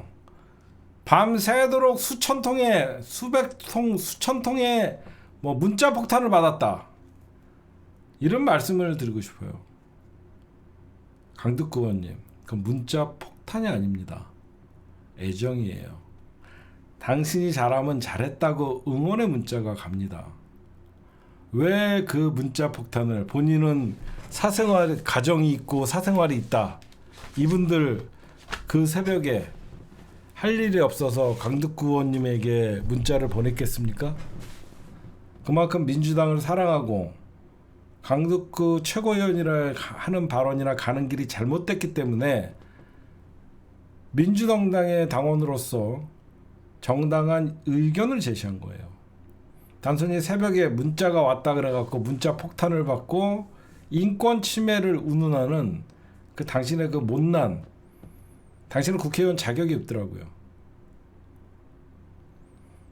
민주당 당원들이 오죽하면 새벽에 잠 못 자고 문자를 보냈겠습니까? 애정이 있어 그런 거예요. 그만큼 애정이 있고 이 1인 1표제가 얼마나 민주당 당원들에겐 중요한지 그걸 반증이라고 생각해야죠. 본인의 발언을 반성하지 않고 많은 문자가 왔다 그러면서 방송에서 징징대는 당원들 탓을 하는 당신이야말로 국회의원 자격이 없는 거예요. 제 말 맞지 않습니까? 새벽에 문자가 왔다고 마치 자기가 사생활 침해당하고 그렇게 생각하면 안 되죠. 당신은 정치인이잖아. 정치인이 때로는 비판도 받고 때로는 잘했다고 문자도 받고 하는 거예요. 그걸 당원 탓으로 돌리면 안 되죠. 왜 새벽에 이 잠 못 자는 수많은 민주당을 사랑하는 당원들이 나에게 문자를 보냈나를 생각을 해야죠. 왜 문자를 보냈냐를 생각하지 않고 왜 이 시간에 문자가 오냐로 본인의 사생활 침해, 인격 말살이라고 얘기하는데 글렀어요. 당신 틀렸어.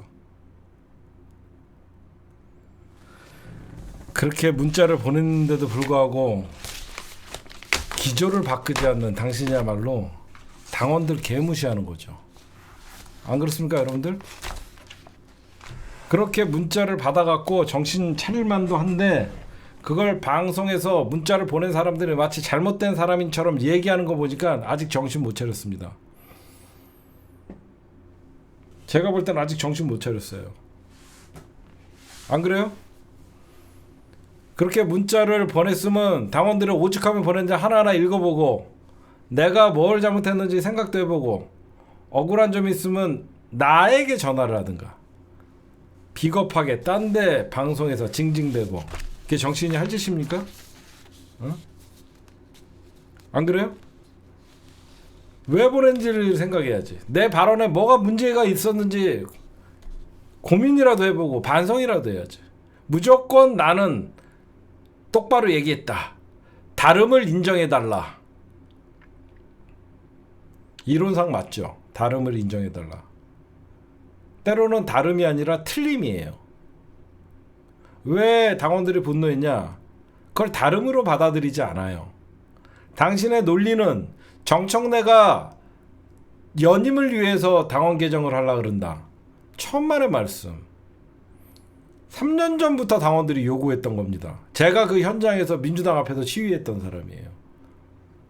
여러분들 나랑 같이 민주당사 앞에서 대의원제 폐지하라, 1인 1표제 실행하라. 우리 3년 전에 했던 겁니다. 여러분들 그 현장에 있던 분들 있죠. 민주당사 앞에서 대의원제 폐지해라, 1인 1표제 당원 개정해라. 응? 이게 무슨 정청래를 위한 당원 개정입니까? 당원들이 바보입니까? 정청래 팬클럽이에요? 정청래 마음에 안 들면 정청래 지금이라도 끌어내리는 게 당원들이에요. 지금은 당원들이 왜 정청래 대표의 1인 1표제를 찬성을 하고 지지해 주냐면 지금 정청래 대표가 개혁에 앞장서서 앞에서 화살을 맞고 있잖아요. 잘하고 있으니까 정청래가 공격당하는 거예요. 민주당 내 파란 이찍들에게도 정청래 신천지니 정청래 수박이니 그런 말 같지도 않은 소리 들어가면서까지 개혁을 밀어붙이고 있는 당사자예요. 지금 민주당이 최고위원 되자마자 권력투쟁할 때입니까? 본인의 생각 맞아요? 어떤 특정한 집단을 대표해서 1인 1표제 막으려고 하는 거 아닙니까? 저희는 그렇게 의심하는 거예요. 당신은 1인 1표제가 정청래의 연임을 위해서 한다라고 생각하지만 당원들은 강득구 의원인 1인 1표제를 반대하는 이유가 특정 정치 집단, 즉 더민주 전국혁신회의가 이번 지방선거를 앞두고 그리고 2028년 총선을 앞두고 본인들이 마음에 드는 당대표를 선택을 해서 공천권을 뒤에서 휘둘르려고 한다는 게 눈에 보이기 때문에 왜 정청래가 당대표 되면 당원들에게 1인 1표제를 갈 경우에는 경선부터 당원들이 참여를 하게 되면 당신들 마음대로 특정 집단이 공천을 좌지우지하지 못하니까 그것 때문에 지금 정청래 연임이니 뭐니 하면서 1인 1표제를 막고 있는 거잖아요. 당원들도 다 생각이 있는 거예요. 지금 민주당이 시끄러운 이유가 공천원금 파등 이런 거 왜 납니까?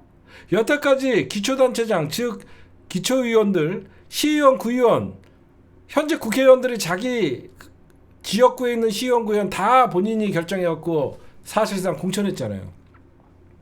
왜 그랬어요? 대의원제가 막강하기 때문이에요.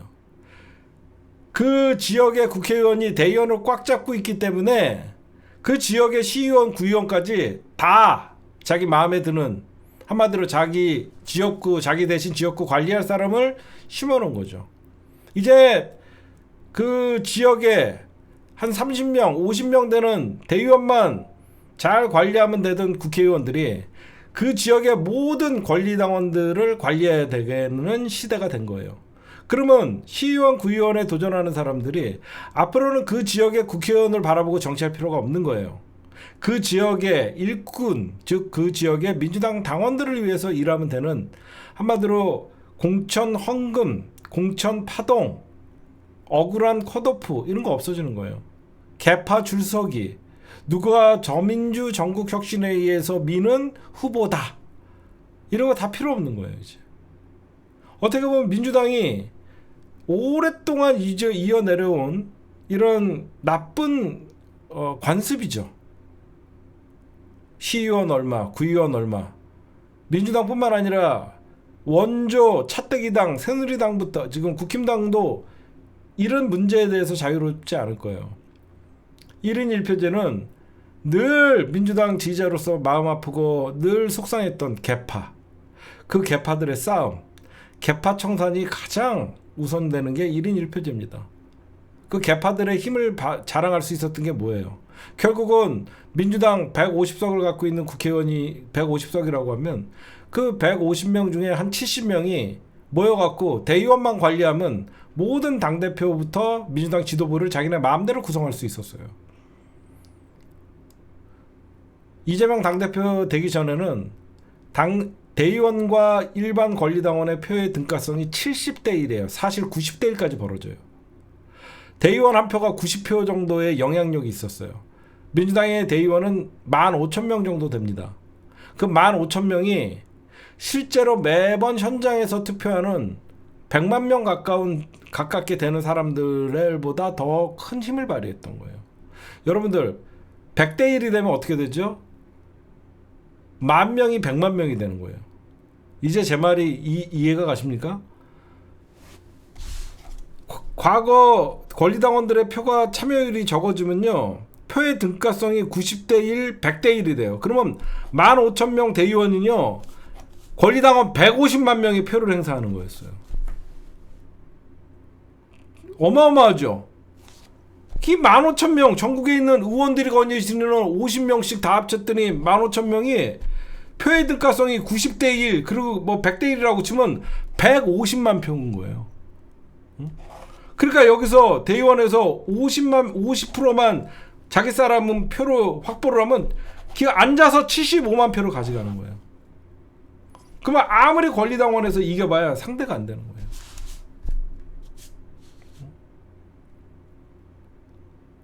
말이 안 되죠. 그래서 이제라도 안 되겠다 해서 20대 1로 바꾼 거 아닙니까? 이제 15,000명의 표가 15만 표. 그래도 30만 표예요. 그래도 30만 표예요. 20대 1로 해도. 그러면 사실상 민주당에서 당원들 요번에도 투표하는 거 보면요, 참여자들이 50만 명 미만이에요. 얼마나 이게 불합리한지 아시겠어요? 20대 1도요 15,000명의 표가 30만 표랑 똑같은 거예요. 근데 실질적으로 민주당 권리당원들이 뭐 100만 명이니 200만 명이니 이렇게 얘기해도 투표에 참여하는 사람들은 50만 명 미만이란 말이에요. 아직도 20대 1만 해도 어마어마한 권력을 휘둘르고 있는 거예요. 15,000명이 30만 명을 몫을 하고 있는 거예요. 근데 이 사람들이 이제 1인 1표제가 되면 어떻게 되죠? 그냥 50만 명 중에 15,000표밖에 안 되는 거예요. 100만 명으로 치면 1.5%가 되는 거예요. 과거에는 거의 자기네만, 그러니까 여러분들 어떻게 돼요?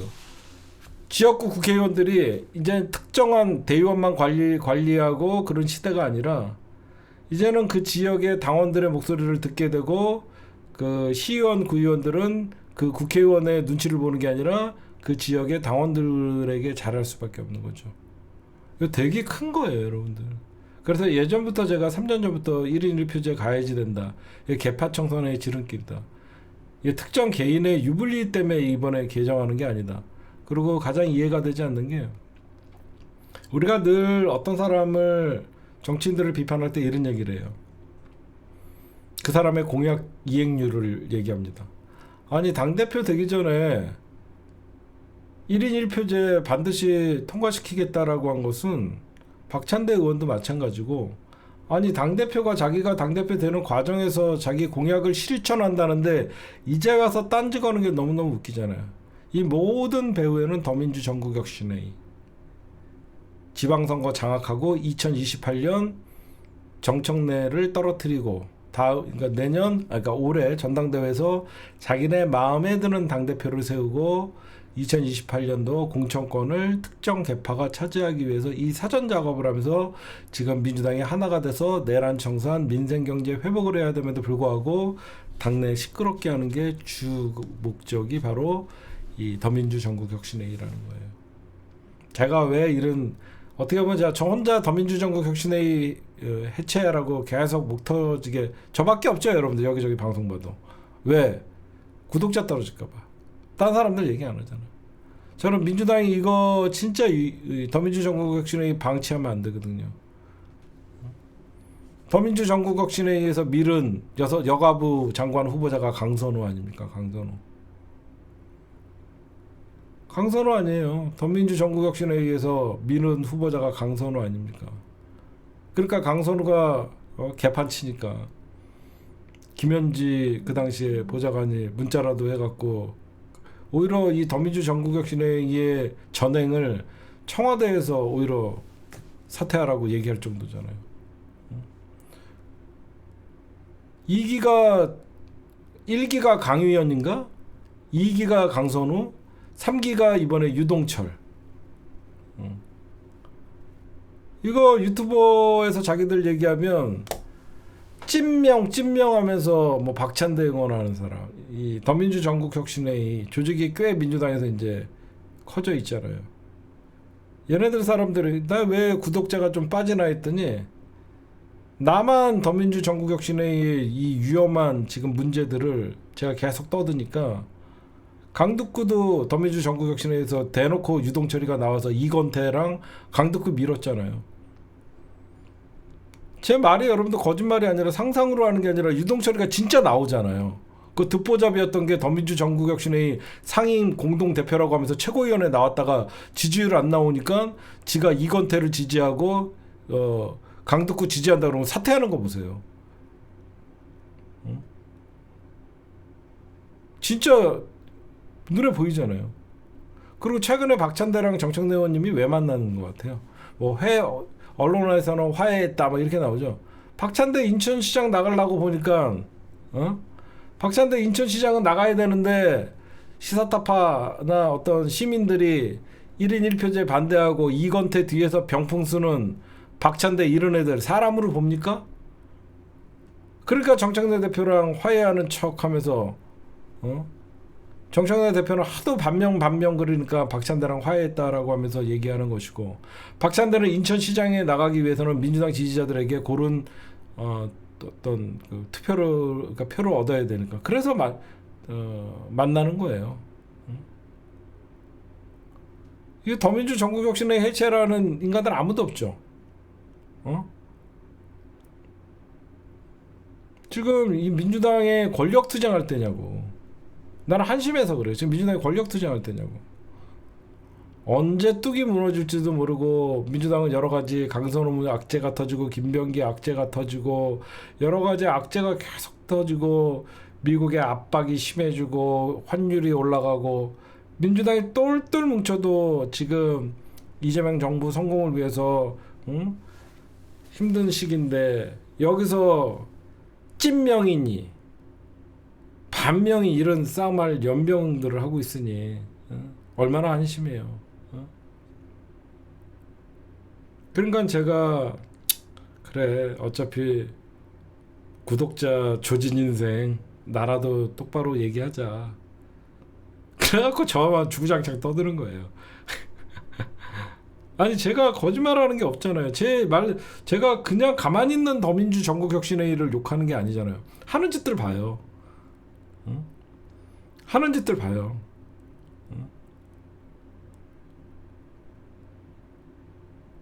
아니, 하는 짓들 봐요. 지금 전당대회, 사실상 박찬대가 저런 꼬라지 부리는 거는 전당대회 사실 불복하는 거잖아요. 정청래 대표가, 여러분들 지금 친명, 친청 언론이 만들어냈다라고 해갖고 그걸 민주당이 쓰는 게 맞습니까? 나 진짜 열받아서 한마디 할게요. 언론이야 민주당 갈라치기 하려고 친명 대 친청 이런 얘기를 하지만, 민주당 최고위원이라는 새끼들이 친청, 친명 이 지랄을 같이 하는 게 맞냐고요. 정청래 대표같이, 제가 여러분들 어제 이 파란 이찍 새끼들, 이재명이 정청래에게 어떤 경고했다 이런 얘기에 또 맞장구 치는 애들 뇌가 있는 거야? 취재라도 좀 하고 방송을 하든가. 어제 여러분들 정청래 대표님이랑 민주당 그 지도부랑 그 만찬했잖아요. 웃겨 죽는 줄 알았대요, 다들. 웃음이 떠나가지 않고 진짜 이 얘기 저 얘기하고 비공개로 얘기할 때 웃겨 죽는 줄 알고 이재명 대통령이 반명입니까? 진짜로 화기애애하고 그랬더니 저는 친명이자 친청입니다. 친청와대입니다. 그래갖고 웃겨갖고 너무 화기애애하고 이재명 대통령이 정청래 대표한테 속에 있는 얘기 없는 얘기 다 하고, 진짜 여러분들의 딱 머릿속에 와닿게 해줄게요. 진짜 꼴배기 싫으면 어떻게 대하는 거냐면 윤석열이가 한동훈이 대하는 거예요. 정청래 대표랑 이재명 대통령님께서 얼마나 서슴이 없으면 그런 얘기들 하겠습니까? 여러분들 기억나시죠? 한동훈이가 당대표일 때 윤석열이가 한동훈이 불러갖고 대하는 거 봤죠? 야, 이 새끼야, 너 이 새끼야, 네가 뭔데 이 새끼야, 형수한테 이 새끼야, 국민의 눈높이가 맞지 않는 이 새끼야, 네가 얘기를 해봐 이 새끼야. 이게 진짜 사이가 안 좋을 때, 그쵸? 진짜 사이가 안 좋을 때 모습이 윤석열과 한동훈의 모습이에요. 너 이 새끼야, 밥도 처먹지 말고 이 새끼야, 그냥 가 이 새끼야, 이거잖아. 근데 여러분들 어때요? 사이가 좋으니까 제가 혹시 반명입니까? 친한 사이에 나는 거야. 그걸 진짜로, 그걸 경고성 농담이었다라고 하는 하바리들 뇌가 있는 거예요? 아니, 그렇잖아요. 여러분들 진짜 불편한 사이면요, 오히려 더 깍듯이하고 조심하는 척해요. 서슴없는 사이니까 농담이 오고 가는 거죠. 윤석열 봤잖아요. 야, 얘기해봐 이 새끼야. 건방지 새끼. 그러니까 한동훈이 막 노트 준비해가고 막 계속 이래 얘기하다가